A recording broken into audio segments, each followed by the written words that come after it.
'cause I'm riding my thumb to Mexico. Juan Raul Davis Rodriguez, known by his fans as Johnny Rodriguez.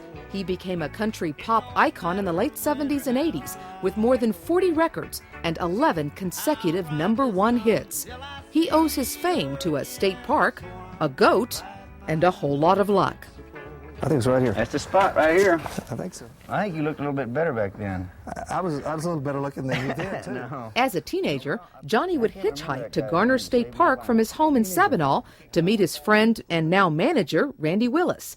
Money was tight, and food was sometimes hard to come by.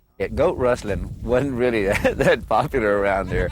We decided we'd get us something to eat, so we made the mistake of going out and procuring some goats in the country, and we got caught.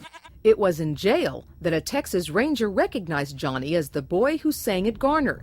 He helped him get a job at the Alamo Village in San Antonio. Then I got a job with Tom T. Hall playing guitar in his band, and he introduced me to a record producer in Nashville, Tennessee, and next thing I knew, I went in for the first time in the studio, and my first record was a hit. I was 19 years old, barely 20 years old, and I had about 15 #1 records after that. You always come back to hurting me.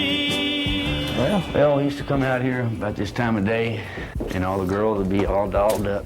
25 years later, Johnny is coming back to Garner to play a homecoming concert as part of the 75th anniversary of state parks in Texas. I just think it's wonderful. He should have done it years ago and then done it every year. Ah, here's the old jukebox again.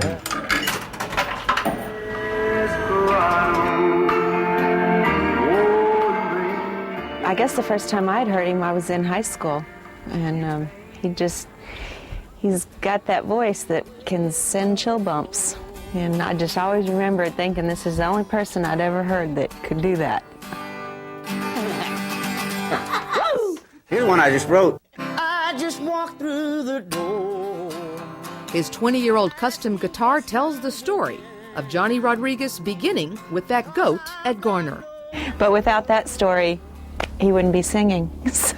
Yeah, would have be selling tacos somewhere. And as he gears up for his homecoming concert, Johnny is also preparing for his next gig. At Garner State Park, this is Lydia Saldana reporting.